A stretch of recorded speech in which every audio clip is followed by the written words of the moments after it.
ఒక రకంగా మంచి ప్రభుత్వం అనిపించుకునే విధంగా ఉంటుంది. ఎవరి మీద సరైన శిక్షలు లేవు. ఇవాళకి అమరావతిలో ప్రభుత్వం వచ్చిన తర్వాత కూడా రోడ్లు తవ్వారు, దొంగతనాలు జరిగినాయి, ఇప్పటికీ మట్టి ఎత్తుకెళ్తున్నారు, ఎన్నో జరుగుతున్నాయి. వాళ్ళ మీద సరైన శిక్షలు తీసుకోకపోవటం వల్లే ఈ రిపీటెడ్ గా జరుగుతూ ఉన్నాయి. అలానే నేను అంటాను, పదే పదే వేరే వాళ్ళని మనం అనేకంటే వాళ్ళు దుర్మార్గులే. అది రాష్ట్రానికి, ప్రపంచానికి, దేశానికి తెలుసు. వాళ్ళు తప్పుడు పనులు చేస్తూ ఉంటారు. వాళ్ళ మీద ఎందుకు యాక్షన్ తీసుకోవటం లేదు, అది ఎందుకు నిర్ధారణ చేయడం లేదు? ఉదాహరణకి ఇది సందర్భం కాకపోయినా తిరుపతి లడ్డూ విషయం ఉంది. ఎవరు తప్పు చేశారో వాళ్ళ మీద యాక్షన్ తీసుకోకుండా అది ఒక టీవీ సీరియల్ లాగా నడుస్తూ ఉంది కదా.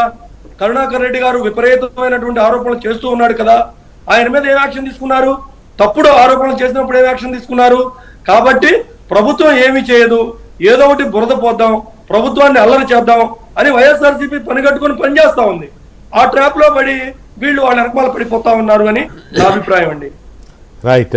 ఇక దీంట్లో ఇవాళ సజ్జల రామకృష్ణారెడ్డి గారు కొన్ని మాటలు మాట్లాడారు. వాటిల్లో ఒకటి తీసుకుంటే, మేము రాజధానికి మేమేమి వ్యతిరేకం కాదు, కానీ రాజధాని పేరుతో చంద్రబాబు దోపిడీపైనే మా అభ్యంతరం అని మాట్లాడాడు. తిరుపతిరావు గారు దీని మీద మీ ఏమండి? వాళ్ళు చంద్రబాబు గారి మీద గతంలో అనేక ఆరోపణలు చేశారు. వాళ్ళు 5 సంవత్సరాల్లో ఎన్నో కేసులు పెట్టారు. ఒక్కటి చంద్రబాబు గారు అవినీతి పడని కానీ చంద్రబాబు గారు తప్పు చేశారని నిరూపించలేకపోయారు. ఏదో రాజకీయంగా వాళ్ళు వాళ్ళ యొక్క ఉనికిని తెలియజేయడం కోసం ఏదో అవాకులు చవాకులు పేలుతా ఉంటారు. వాళ్ళ బ్రతుకే దుష్ప్రచారం చేయటం, అబద్ధాలు చెప్పటం.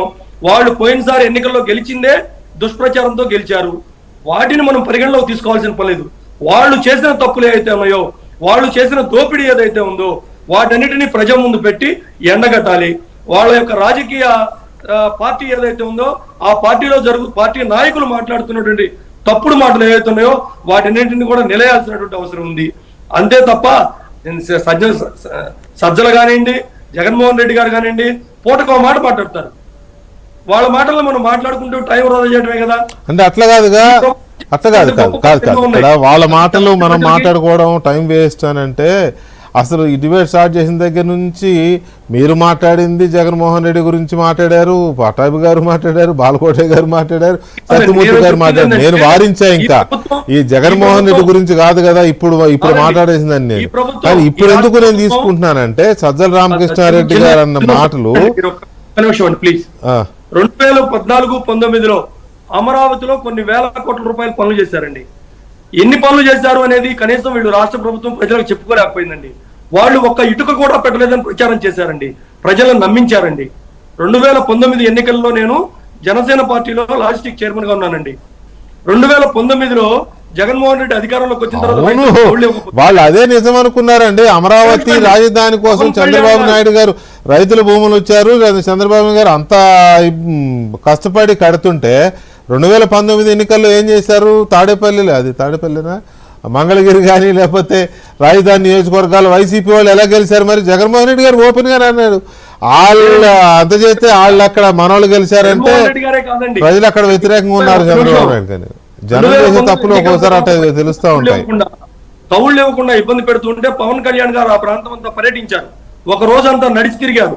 ఆయన అన్నారు, ఇక్కడ ఇంత అభివృద్ధి జరిగిందని నాకే తెలియదు. ఆ రోజు 2019లో జనసేన పార్టీ తరఫున ఇండివిజువల్ గా పోటీ చేశారు పవన్ కళ్యాణ్ గారు. ఒక్క నిమిషం అండి పట్టాభి గారు, ఆయన అనే మాట ఏంటంటే, అమరావతి కోసం తీర్మానం చేయాల్సిన పరిస్థితి ఎందుకు వచ్చింది? అమరావతి పేరుతో అవినీతిని, రైతుల సమస్యలు పక్కదారి పట్టించి